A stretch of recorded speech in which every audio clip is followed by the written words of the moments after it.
आजादी के बाद वर्ष 1965 में भारत और पाकिस्तान के बीच एक घमासान युद्ध हुआ था।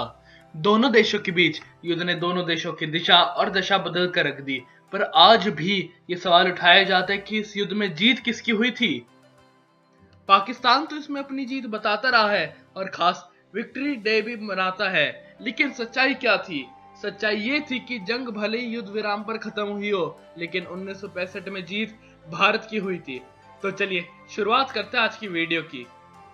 चीन से 1962 की जंग हारने के बाद भारत किसी लड़ाई के लिए तैयार नहीं था। भारतीय सेना ने कई तब्दीलियां कर खुद को तैयार करने की प्रक्रिया में थी और पाकिस्तान की अयूब खान सरकार ने इस मौके का फायदा उठाने की सोची। भारत से कश्मीर छीनने के मकसद से उसने लड़ाई की तैयारी शुरू कर दी। ये वो वक्त था जब पाकिस्तानी सेना हथियारों के मामले में मजबूत मानी जा रही थी। पाकिस्तान ने अमेरिका से टैंक खरीदे और टैंकों के मामले में वो भारत से 20 था। जानकार बताते हैं कि उस वक्त पाकिस्तान के पास 765 टैंक तो भारत के पास 720 टैंक मौजूद थे। कश्मीर के मोर्चे पर पाकिस्तानी हमले की धार कमजोर करने के लिए भारत ने पंजाब की अंतरराष्ट्रीय सीमा पर जवाबी हमला किया। पाकिस्तानी सेना ने 8 सितंबर 1965 की सुबह खेमकरन सेक्टर में सबसे बड़ा हमला बोला। दुश्मन का पहला मकसद खेमकरन पर कब्जा कर वहां अपना मोर्चा बनाकर व्यास और सतलुज नदी पर बने पुलों को ध्वस्त करना था, ताकि अमृतसर का इलाका भारत से कट जाए।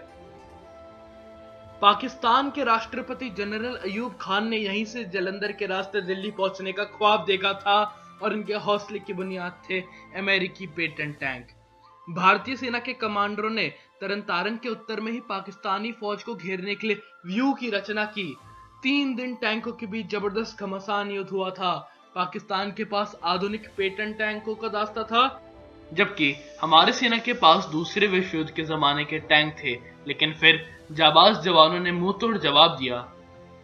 1965 के जवाब सिपाही दया सिंह बताते हैं कि हमारे कमांडर ने आदेश दिया था कि पेटेंट टैंक से कम 2 किलोमीटर दूर रहना है, लेकिन भगवान ने हमारे अंदर इतना जोश भर दिया था कि किसी तरह की परवाह किए बिना हम उनके 300-400 मीटर नजदीक जाकर उनके टैंकों को बर्बाद कर दिए।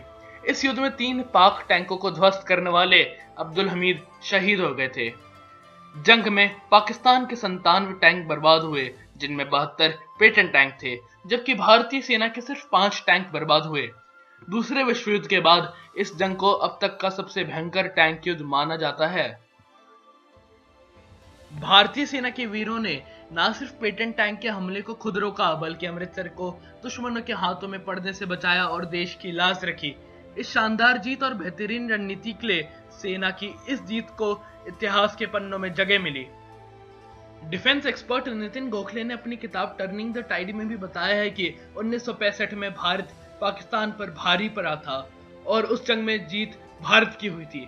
किताब में उस वक्त के रक्षा मंत्री वाईबी चौहान के राज्यसभा में दिए बयान का भी जिक्र है, जिसमें उन्होंने बताया था कि पाकिस्तान के 5800 सैनिक मारे गए, जबकि हमारे 2862 सैनिक शहीद हुए। अगर आपको वीडियो पसंद आए तो लाइक, शेयर और सब्सक्राइब करना ना भूले और नीचे दिए गए बेल आइकन को भी जरूर दबाएं। जय हिंद, जय भारत।